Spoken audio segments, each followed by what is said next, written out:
But to something that you should panic about. Today, the High Court ruled that people who identify as Aboriginal now have one right that people of any other race do not. No one calling themselves Aboriginal can now be expelled by the government from Australia, even if they're born overseas, even if they aren't Australian citizens, and even if they're criminals.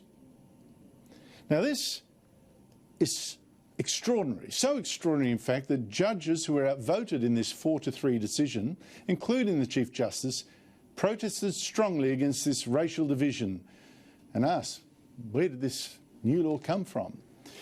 This case started when Home Affairs Minister Peter Dutton tried to deport 2 foreign citizens who'd been jailed for more than a year for violent crimes. One was Brendan Thomas. He is a New Zealand citizen, not Australian. He was born in New Zealand to a New Zealand father, an Australian mother who has some Aboriginal ancestors. But Thomas has lived most of his life in Australia, identifies as Aboriginal and is accepted as Aboriginal by members of the Gungari people. The other man in this case is Daniel Love. He is a citizen of Papua New Guinea who was born there to parents who were both born there too.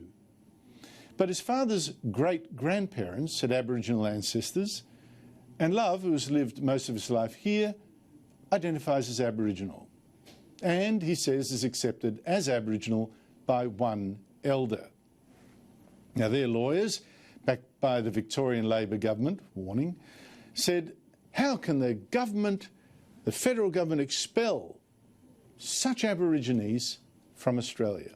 And the High Court has now agreed the government can't expel them. Well, can't expel one. The other one, from New Guinea, they're not sure if it's Aboriginal. Now the court has got to decide that.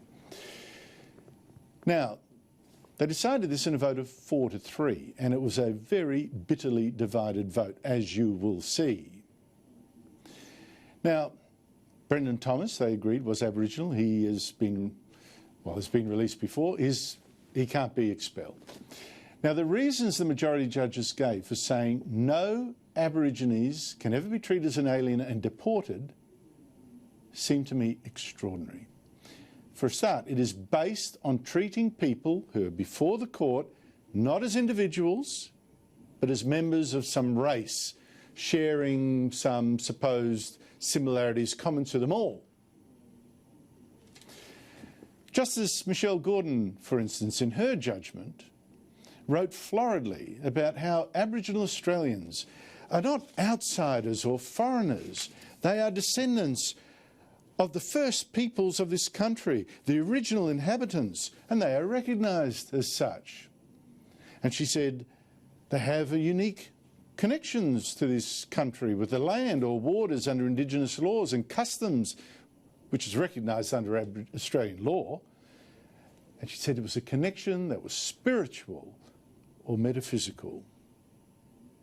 They can't be treated as aliens, therefore, and deported. I wonder whether these connections, these spiritual connections, these deep connections and love of the land are actually shared by Toms and the other guy. I mean, how do we know?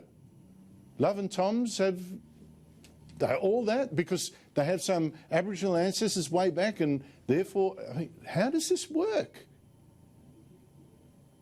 And does not a single white person have some sort of spiritual connection? You know, maybe great-great-great-grandparents settled that land and, you know, it's crazy. This race-based thinking, to me, is shocking. And guess what? This decision cannot now be overturned by Parliament. This is the law.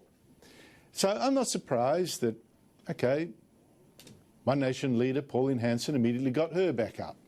I don't see why they shouldn't have to get a passport, because a lot of people now, how much Indigenous blood do they have? So I think everyone should be treated equally in this land, whether you're Aboriginal or a migrant. If you require a passport, everyone must apply for a passport. Okay, that's just Pauline Hanson. Some people will say, that's just Hanson, forget that. All right. How about the fact that this decision worries the Chief Justice herself, Susan Kiefel, who's one of the 3 that were outvoted? she warned in her dissenting judgment, she warned that this kind of legal thinking meant Aboriginal elders now have the power to decide who exactly was a non-alien and couldn't be deported by the federal government.